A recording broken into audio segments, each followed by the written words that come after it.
নমস্কাৰ, মই হেমন্ত কাশ্যপ। এষ্ট্ৰলাইভ অসমৰ মাহেকীয়া ৰাখিবলৈ আপোনালোক সকলোকে স্বাগতম জনালোঁ।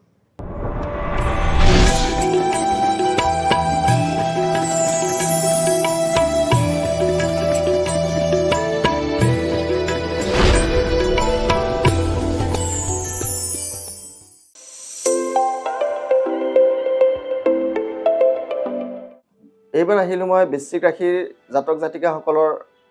বৃশ্চিক ৰাশিৰ জাতক জাতিকাৰ এই মাহটো খুব চঞ্চলতা থাকিব, মনৰ চঞ্চল থাকিব, কথা বতৰা চঞ্চল হ'ব,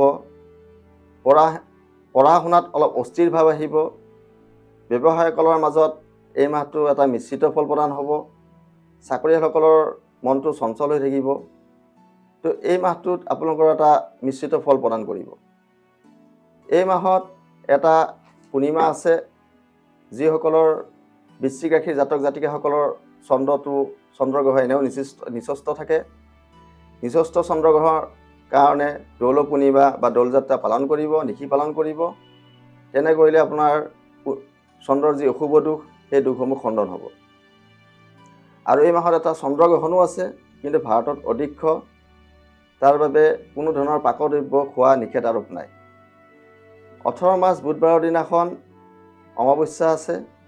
তো অমাৱস্যা নিশি পালন কৰিব।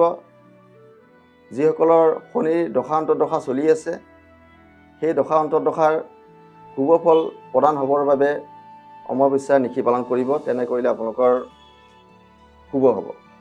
আৰু 25 মাৰ্চ বুধবাৰৰ দিনাখন শ্ৰী শ্ৰী বাসন্তী দেৱীৰ পূজা আছে। দিনৰ ঘণ্টা 9:12 ভিতৰত দেৱীৰ নৱপত্ৰিকা প্ৰৱেশ হ'ব। দেৱীৰ নাৱৰ আগমন হ'ব আৰু ঘোঁৰাত গমন হ'ব। শ্ৰী শ্ৰী বাসন্তী দেৱীৰ কালৰাতি ৰূপত নেমুৰে পূজা কৰি ধ্যান কৰিব। তেনে কৰিলে গ্ৰহৰ যি অশুভ দুখ, সেই দুখসমূহ খণ্ডন হ'ব। ধন্যবাদ।